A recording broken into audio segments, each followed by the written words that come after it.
جی السلام علیکم ورحمۃ اللہ وبرکاتہ۔ یہ پوسٹ ہے جی سیدنا حسین رضی اللہ کے قاتل کا دنیا میں عبرتناک انجام۔ جی عمارہ بن عمیر کہتے ہیں کہ جب عبید اللہ بن زیاد اور اس کے ساتھیوں کے سار لائے گئے اور کوفہ کی ایک مسجد میں انہیں ترتیب سے رکھ دیا گیا اور میں وہاں پہنچا تو لوگ کہہ رہے تھے آیا تو کیا دیکھتا ہوں کہ ایک سانپ سروں کے بیچ سے ہو کر آیا اور عبید اللہ بن زیاد کے دونوں نتنوں میں داخل ہو گیا۔ ترمذی کا حوالہ دیا 3780 نمبر حدیث کا۔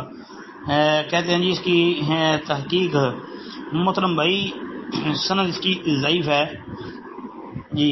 ایک تو یہ ہے کہ اعمش کی تدلیس ہے، ابو معاویہ الزریر اس کی بھی تدلیس ہے، دو مدلس راوی ہیں۔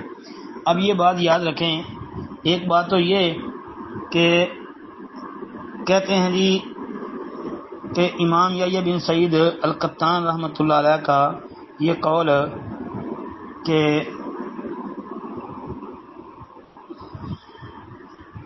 اعمش جو ہے وہ جب ان سے بیان کرے یہ جو ہے مطلب عمارہ سے یا مالک بن حارث حیثمہ وغیرہ سے، تو اس کی ان سے بیان کی گئی ساری روایتیں صحیح ہیں۔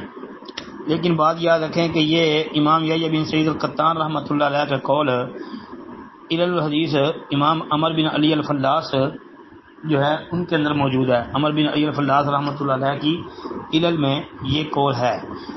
ایک بات تو یہ یاد رکھیں کہ اگر امام یحییٰ بن سعید القطان رحمۃ اللہ علیہ کا قول یہ صحیح سند کے ساتھ کسی اور جگہ سے مل جائے تو پھر تو اس کو قبول کر لیا جائے گا۔ دوسری بات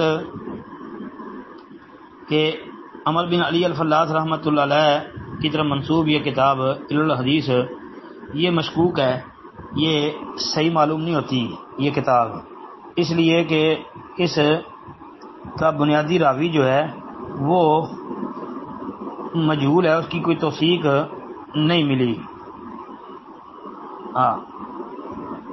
اس کا ایک راوی ہے جی، اس کی توثیق نہیں ملی، ابو القاسم الاسعد بن عبد الوارث بن یونس بن محمد الکیسی القرطبی، اس کا ثقہ ہونا نہیں ملا۔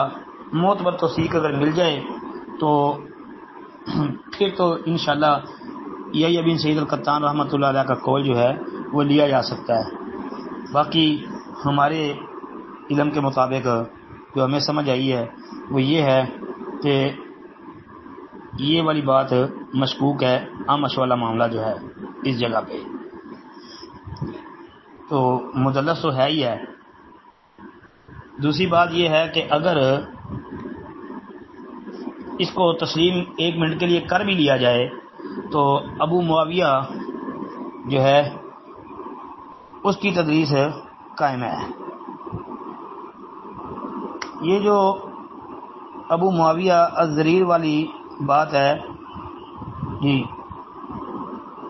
وہ بھی مدلس ہے، اور اس کا سماع یا اس کی کوئی مطابقت ہمارے علم کے مطابق نہیں ہے کہیں پر بھی۔ اور جو یہ کہتے ہیں جی ابو معاویہ جو ہے اعمش کی روایتوں کا زیادہ حافظ ہے، تو اس لیے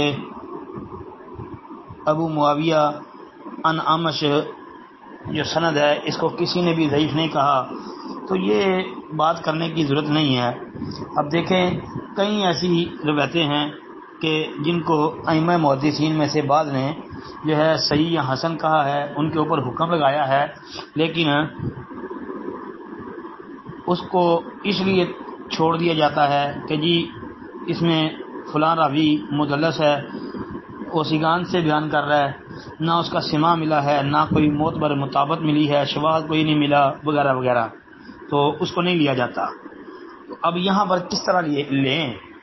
صرف یہ کہنے سے کہ ابو معاویہ جو ہے اعمش کی حدیثوں کا حافظ تھا تو اس سے تدلیس والا نقص ختم تو نہیں ہوتا، یا کسی امام یا محدث نے جو ثقہ ہوں انہوں نے کوئی یہ کہا ہو کہ جی ابو معاویہ کی اعمش سے روایت جو ہے وہ صحیح ہوتی ہے، سماع کی صراحت ہو یا نہ ہو، یعنی ایسی کوئی وضاحت ملتی ہے تو ٹھیک، وگرنہ اس بات کو چھوڑنا چاہیے، اور راجح یہی ہے کہ یہ سند ضعیف ہے۔